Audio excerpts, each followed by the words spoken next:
जय श्री राम। श्री रामचरितमानस अयोध्या कांड दोहा संख्या 21 से लेकर के 30 तक का पठन करूंगा। आप लोग अर्थ के साथ में ध्यान पूर्वक श्रवण करेंगे। ओम तुलसीदासाय नमः, ओम वाल्मीकाय नमः, ओम गौरी पतये नमः, ओम श्री सपत्नीकाय लक्ष्मणाय नमः, ओम श्री सपत्नीकाय शत्रुघ्नाय नमः, ओम श्री सपत्नीकाय भरताय नमः, ओम हनुमते नमः। नैहर जन्म फरब बरु जाई, जियत न कर बिसवती सेवकाई।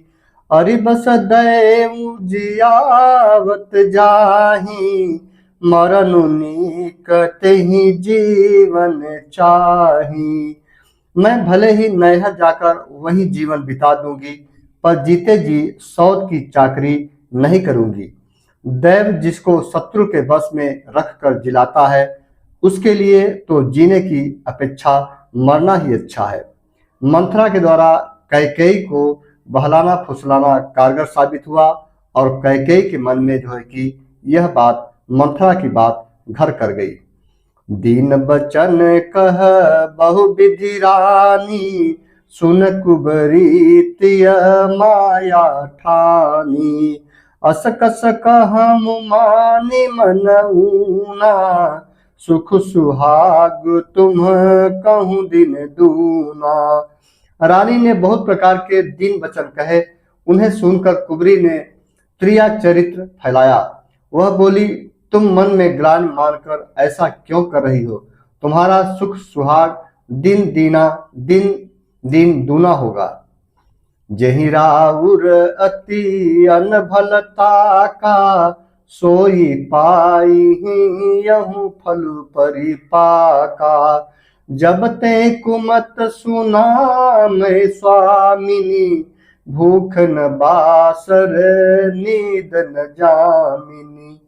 जिसने तुम्हारी बुराई चाही है, वही परिणाम में यह बुराई रूप फल जाएगी। हे स्वामिनी, मैंने जब से यह कुमुत सुना है, तब से मुझे न तो दिन में कुछ भूख लगती है और न रात में नींद ही आती है। पूछूं गुनी नरेख तिन्ह खाची, भरत भुआल हो ही यह साची। भामिनी करहूं त कहूँ पाऊं, है तुम्हारी सेवा बस राऊं। मैंने ज्योतिषियों से पूछा तो उन्होंने रेखा खींचकर अर्थात गणित करके अथवा निश्चय पूर्वक कहा कि भरत राजा होंगे। यह सत्य बात है। हे भामिनी, तुम करो तो उपाय मैं बताऊं। राजा तुम्हारी सेवा के बस में ही है। परम कूप तुअ बचन पर, सकऊं पूत पति त्यागी। कहसी मोर दुख देखी बड़, कस न करब हित लागी। कैकेयी ने कहा, मैंने तेरे कहने से कुएं में गिर सकती हूँ, पुत्र और पति को भी छोड़ सकती हूँ। जब तू मेरा बड़ा भारी दुख देखकर कुछ कहती है, तो भला मैं अपने हित के लिए उसे क्यों न करूंगी। कुबरी करी कबूली कैकेयी, कपट छुरी उर पाहन टेई। लखन रानी निकट दुख कैसे, चरई हरती हरित तिन बलि पशु जैसे। कुबरी ने कैकेयी को सब तरह से कबूल करवाकर अर्थात बलि पशु बनाकर, जिस तरह से बलि का बकरा बनाया जाता है, उसी तरह से जो है कि मंथरा ने कैकेयी को बना दिया, और कपट रूप छुरी को अपने कठोर हृदय रूपी पत्थर पर टेया, और अर्थात उसकी धार लगाई, उसकी धार को तेज किया। रानी कैकेयी अपने निकट के शीघ्र आने वाले दुख को कैसे नहीं देखती। जैसे बलि का पशु हरी हरी घास चरता है, पर यह नहीं जानता कि मौत सिर पर नाच रही है। सुनत बात मृदु अंत कठोरी, देती मनहु बध माहुर घोरी। कहई चेरी सुधी अहै कि नाही, स्वामिनी कही कथा मोहि पाही। मंथरा की बातें सुनने में तो कोमल है, पर परिणाम में कठोर अर्थात भयानक है। मानो वह शहद में घोलकर जहर पिला रही हो। दासी कहती है, हे स्वामिनी, तुमने मुझको एक कथा कही थी, उसकी याद है कि नहीं? सीताराम सीताराम।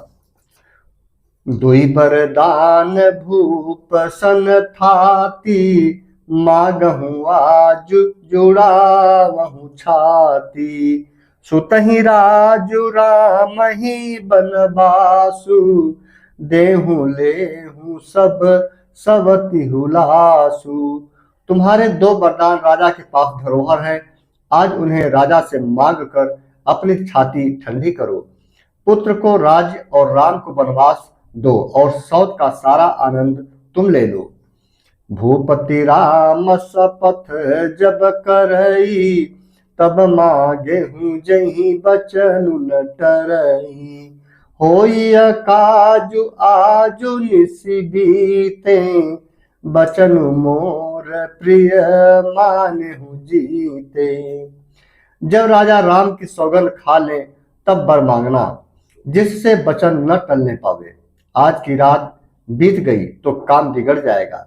मेरी बात को हृदय से प्रिय या प्राणों से भी प्यारी समझना। बड़कु घात करि पात किनी, कहे सिकोप गृह जाहूं। काजु संवारहूं सजग सबु, सहसा जनिपति आहूं। पापनी मंथरा ने बड़ी बुरी घात लगाकर कहा, कोप भवन में जाओ, सब काम बड़ी सावधानी से बनाना। राजा पर सहसा विश्वास न कर लेना, अर्थात उनकी बातों में न आ जाना। कुबरी रानी प्राण प्रिय जानी, बार बार बड़ी बुद्धि बखानी। तो ही समहित न मोर संसारा, बहे जात कई भैसिय धारा।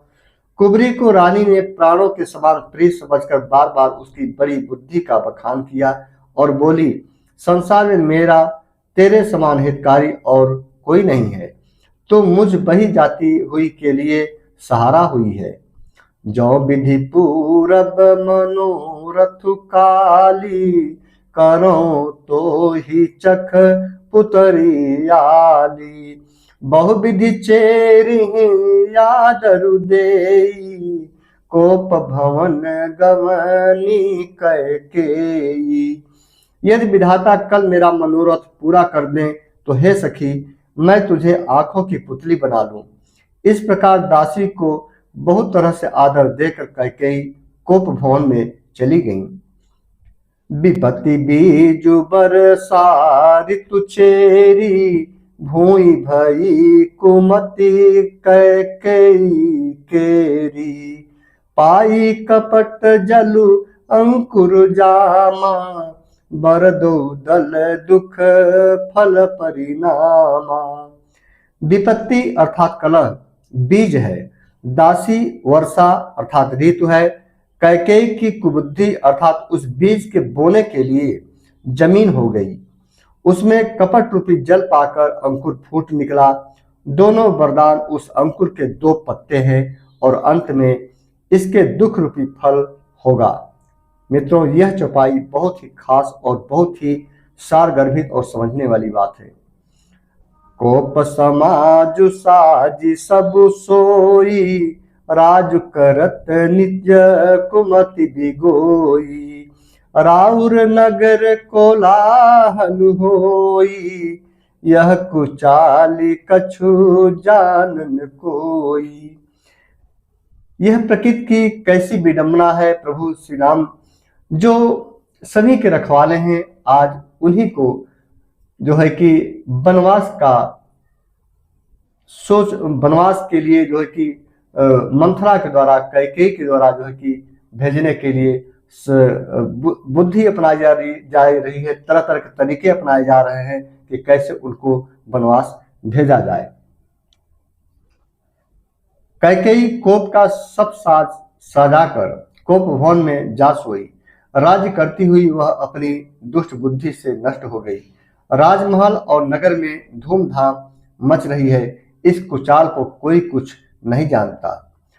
प्रमुदित पूर नर नारी सब सजहि सुमंगल चार। एक प्रवीसहि एक निर्गमहि धीर भूप दरबार। बड़े ही आनंदित होकर नगर के सब स्त्री पुरुष शुभ मंगलाचार के साथ सज रहे हैं। कोई भीतर जाता है, कोई बाहर निकलता है। राजद्वार में बड़ी भीड़ हो रही है। बाल सखा सुनी हियहर साही, मिली 10-5 राम पही जाही। प्रभु आदरही प्रेम पहिचानी, पूछहि कुशल खेम मृदुबानी। श्री रामचंद्र जी के बाल सखा राज तिलक का समाचार सुनकर हृदय में हर्षित होते हैं। वे 10-5 मिलकर श्री रामचंद्र जी के पास जाते हैं। प्रेम पहचान कर प्रभु श्री रामचंद्र जी उनका आदर करते हैं और कोमल वाणी से कुशल क्षेम पूछते हैं। फिरहि भवन प्रिय आय सुपाई, करत परस पर राम बड़ाई। को रघुबीर सरिस संसारा, सीलु सनेहु निबाह निहारा। अपने प्रिय सखा श्री रामचंद्र जी की आज्ञा पाकर वे आपस में एक दूसरे से श्री रामचंद्र जी की बड़ाई करते हुए घर लौटते हैं और कहते हैं, संसार में श्री रघुनाथ जी के समान शील और स्नेह को निभाने वाला कौन है। जहि जहि जो निकरम बस भ्रम ही, तह तह ईसु देव यह हमहि। सेवक हम स्वामी सियनाहु, हो जात हो नात यह और निबाहु। भगवान हमें यही दे कि हम अपने कर्मवश भ्रमते हुए जिस जिस योनि में जन्मे, वहां उस योनि में हम तो सेवक हों और सीतापति श्री रामचंद्र जी हमारे स्वामी हों और यह नाता अंत तक निभ जाए। असरभिलासु नगर सब काहू, कय कय सुता हृदय यति दाहू। को न कुसंगति पाई न साई, रहन नीच मते चतुराई। नगर में सबकी ऐसी ही अभिलाषा है, परंतु कैकेयी के हृदय में बड़ी जलन हो रही है। कुसंगत पाकर कौन नष्ट नहीं होता। नीच के मत के अनुसार चलने से चतुराई नहीं रह जाती। साझ समय सानंद नृपु, गयऊ कैकेयी गेह। गवनु निठुरता निकट किय, जनु धरि देह स्नेह। संध्या के समय राजा दशरथ आनंद के साथ कैकेयी के महल में गए। मानो साक्षात स्नेह ही शरीर धारण कर निष्ठुरता के पास गया हो। कोप भवन सुनी सकुचऊ राऊ, भय बस अगहुड़ परई न पाऊं। सुरपति बसई बाह बल जाके, नरपति सकल रहई रुखता के। कोप भवन का नाम सुनकर राजा सहम गए। डर के मारे उनका पांव आगे को नहीं पड़ता। स्वयं देवराज इंद्रजीत की भुजाओं के बल पर राक्षसों से निर्भय होकर बसता है और संपूर्ण राजलोक जिनका रुख देखते रहते हैं। मित्रों, कोप भवन उस समय एक बनाया जाता था सभी राजभवनों में, जहां पर एकांतवास होता था। जब मन बहुत दुखी होता था, बहुत तकलीफ में होता था, तो राजा महाराजा रानी युवराज कोप भवन का सहारा लेते थे और एकांत में चिंतन करते थे। तो उसी समय कोप भवन में जाने का मतलब है ऐसे आनंद के समय में, ऐसे सुनहरे समय में जो है कि कोप भवन का सहारा लेना कैकेयी के लिए चिंता का विषय जब भी मतलब वो राजा दशरथ सुने तो उनको चिंता हो गई कि आखिरकार ऐसे समय में कैकेयी ने कोप भवन का सहारा क्यों लिया। सो सुनीति ऋष गयऊ सुखाई, देखहु काम प्रताप बड़ाई। सुलकुली सयसी अगन अगमन निहारे, ते रतिनाथ सुमन सरसारे। वहीं राजा दशरथ स्त्री का क्रोध सुनकर सुख गए। कामदेव का प्रताप और महिमा तो देखिए, जो त्रिशूल वज्र और तलवार आदि की चोट अपने अंगों पर सहने वाले हैं, वे रतिनाथ कामदेव के पुष्प पुष्प बाण से मारे गए। सभय नरे सुप्रिया पही गयऊं, देख दशा दुख दारुण भयऊं। भूमि शयन पटु मोट पुराना, दिए डारी तन भूषण नाना। राजा डरते डरते अपनी प्यारी कैकेयी के पास गए। उसकी दशा देखकर उन्हें बहुत बड़ा दुख हुआ।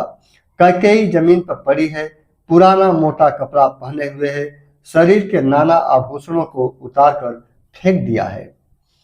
कुमति कसी कुबेश ताफाबी, अन अहि बात सूच जनु भाभी।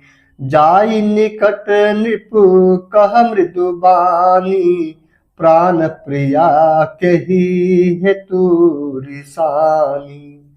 उस दुर्बुद्धि कैकेयी को यह कुवेशता अर्थात बुरा वेश कैसी फब रही है, अर्थात कैसा दिख रहा है, उस पे कैसा जच रहा है, मानो भावी विधवापन की सूचना दे रही हो।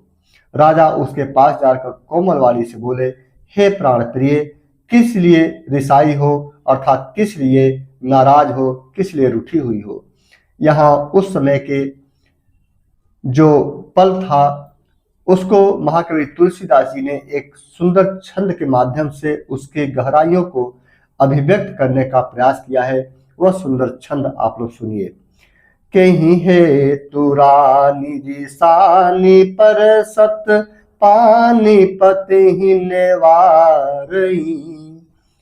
राजा दशरथ जी कैकेयी से पूछते हैं, बहुत ही विरह और पीड़ादायक जो है कि उनकी वाणी होती है।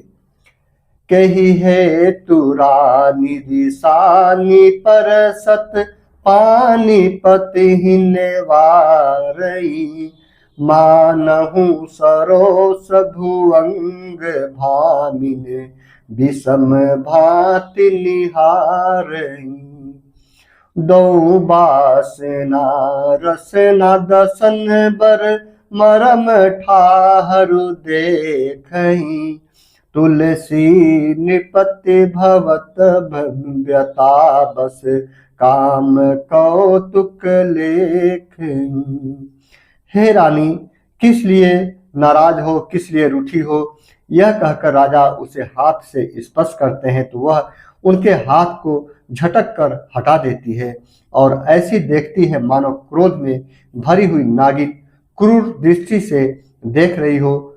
दोनों वरदानों की वासनाएं उस नागिन की दो जीभें हैं और दोनों वरदान दांत हैं। वह काटने के लिए मर्म स्थान देख रही है। तुलसीदास जी कहते हैं कि राजा दशरथ होनहार के बस में होकर इसे इस प्रकार हाथ झटकने और नागिन की भांति देखने को कामदेव की क्रीड़ा ही समझ रहे हैं। बार बार कहराऊ सुमिखि सुलोचन पिक बचनी, कारण मोहि सुनाऊ गजगामिनी निज कोप कर। राजा बार बार कह रहे हैं, हे सुमुखी, हे सुलोचनी, हे कोकिल बयनी, हे गजगामिनी, मुझे अपने क्रोध का कारण तो सुना। अनहित तोर प्रिया कई किन्हा, के ही दूई सिर के ही जमु चहलिन्हा। कहु के ही रंग कहीं करो नरेसु, कहु के ही नृपहि निकासौ देसु।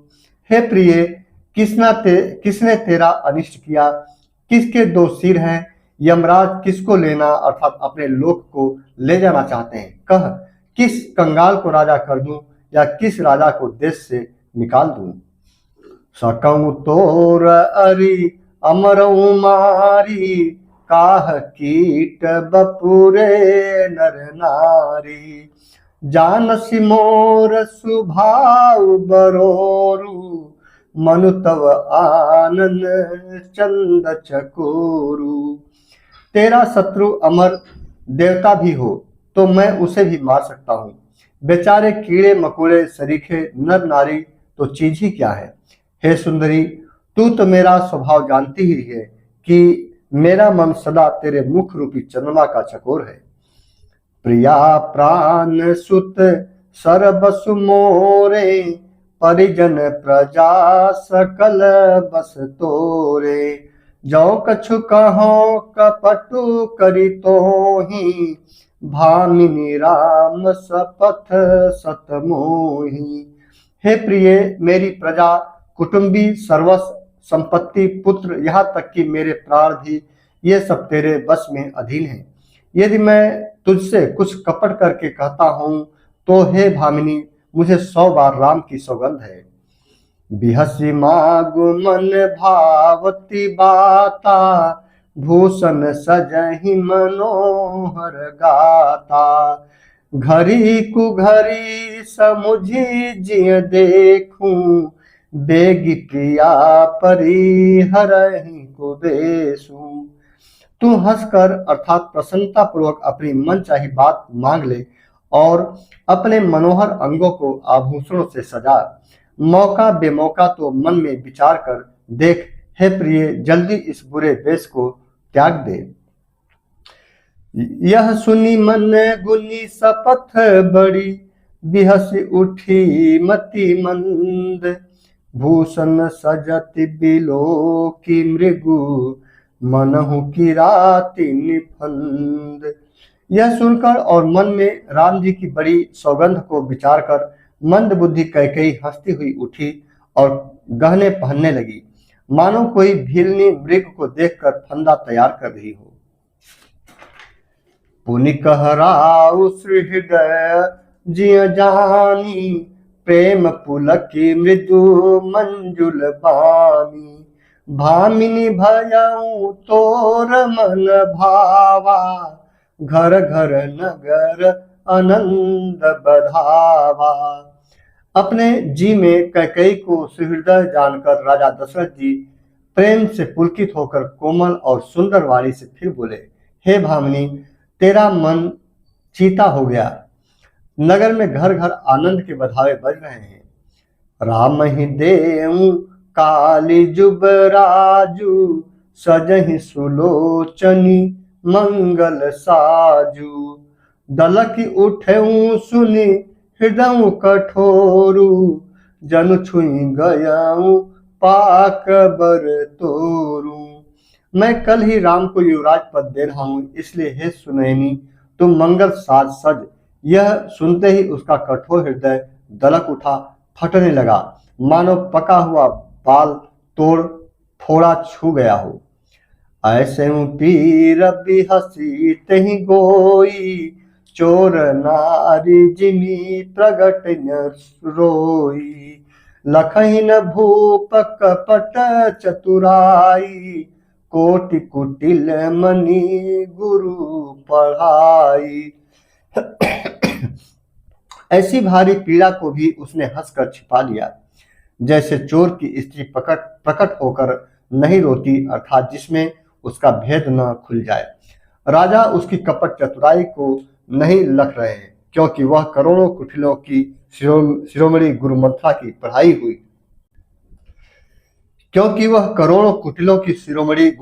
की पढ़ाई हुई है। यद्यपि नीत निपुण नर नाहु, नारी चरित जल निधि अवगाहु।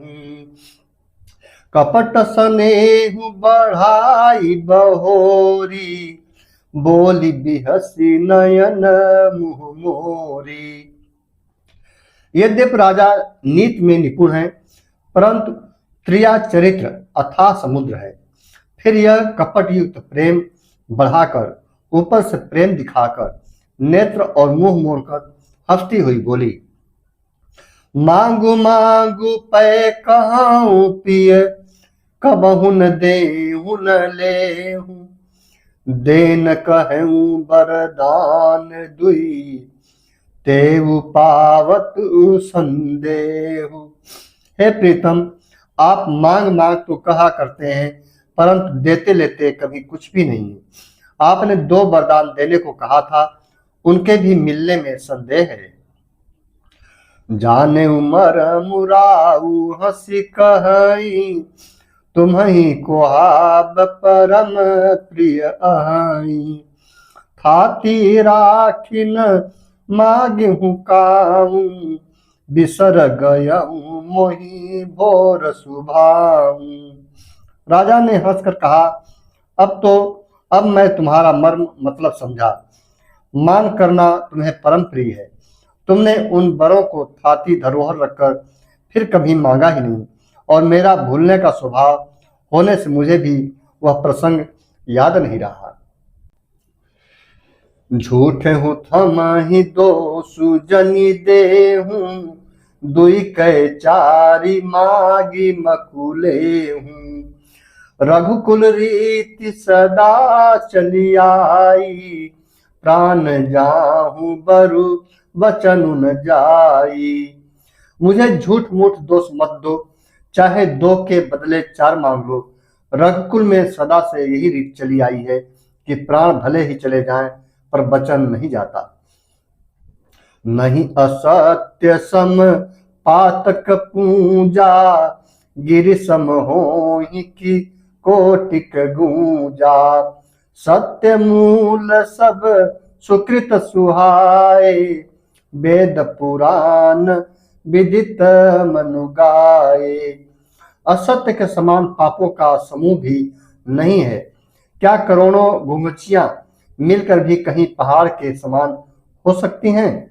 सत्य ही समस्त उत्तम सुकृतों अर्थात पुण्यों की जड़ है। यह बात वेद पुराणों में प्रसिद्ध है, और मुनि जी ने भी यही कहा है। तही पर राम शपथ करियाई, सुकृत स्नेह अवधि रघुराई, बात दृढ़ाई कुमति हंसी बोली, कुमत कुबीहग कुल जनु खोली।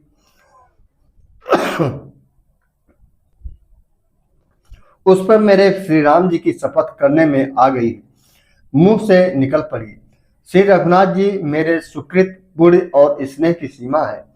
इस प्रकार बात पक्की करा के दुर्बुद्धि कैकेयी हंसकर बोली, मानो उसने कुमत अर्थात बुरे विचार रूपी दुष्ट पक्षी बाज को छोड़ने के लिए उसकी कुलही अर्थात आंखों पर की टोपी खोल दी।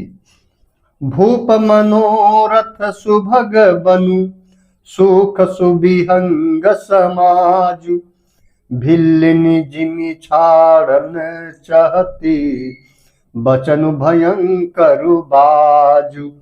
राजा का मनोरथ सुंदर वन है, सुख सुंदर पक्षियों का समुदाय है। उस पर भिल्लनी की तरह कैकेयी अपना बचन रूपी भयंकर बाज छोड़ना चाहती है। मित्रों, यहाँ मास परायण का 13वां विश्राम है। जो लोग मास परायण कर रहे होंगे वहां पर 13वां विश्राम है। सुनहु प्राण प्रिय भावत जी का, देहु एक बर भरत ही टीका, मागऊ दूसर बर कर जोरी, पुरवहु नाथ मनोरथ मोरी। वह बोली, हे प्राण प्यारे, सुनिए, मेरे मन को भाने वाला एक वर तो दीजिए। भरत को राज तिलक, और हे नाथ, दूसरा वर भी मैं हाथ जोड़कर मांगती हूँ। मेरा मनोरथ पूरा कीजिए। तापस बेस विशेष उदासी, 14 बरिस राम बनवासी, सुनि मृदु बचन भूप ही अशोकु, शशिकर छुअत बिकल जिमि कोकु। तपस्वियों के वेश में विशेष उदासीन भाव से अर्थात राज्य और कुटुंब आज की ओर से भली भांत उदासीन होकर विरक्त मुनियों की भांत राम 14 वर्ष तक वन में निवास करें। कैकेयी के कोमल अर्थात विनय युक्त वचन सुनकर राजा के हृदय में ऐसा शोक हुआ जैसे चंद्रमा की किरणों के स्पर्श से चकवा विकल हो जाता है। गयऊ सहमी नहीं कछ कही गावा, जनु सचान बन झपटे उलावा। विवरण भयउ निपट नर पालू, दामिनी हनऊ मनहु तरुतालू। राजा सहम गए, उनसे कुछ कहते न बना, मानो बाज वन में बटेर पर झपट पड़ा हो। राजा का रंग बिल्कुल उड़ गया, मानो ताड़ के पेड़ को बिजली ने मारा हो। जैसे ताड़ के पेड़ पर बिजली गिरने से वह झुलस कर बदरंगा हो जाता है, वही हाल राजा का हुआ।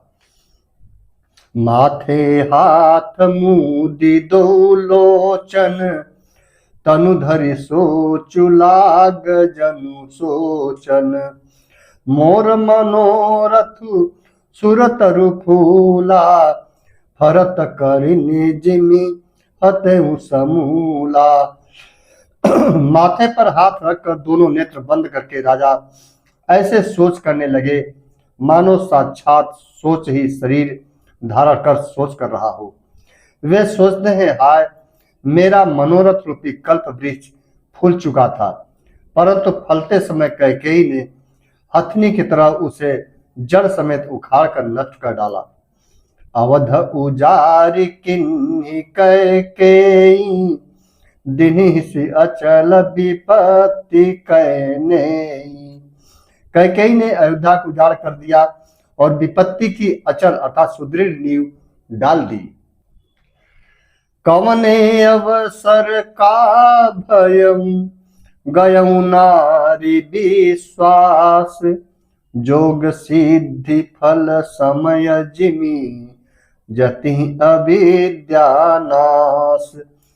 किस अवसर पर क्या हो गया, स्त्री का विश्वास करके मैं वैसे ही मारा गया जैसे योग की सिद्धि रूपी फल मिलने के समय योगी को अविष्टा नष्ट कर देती है।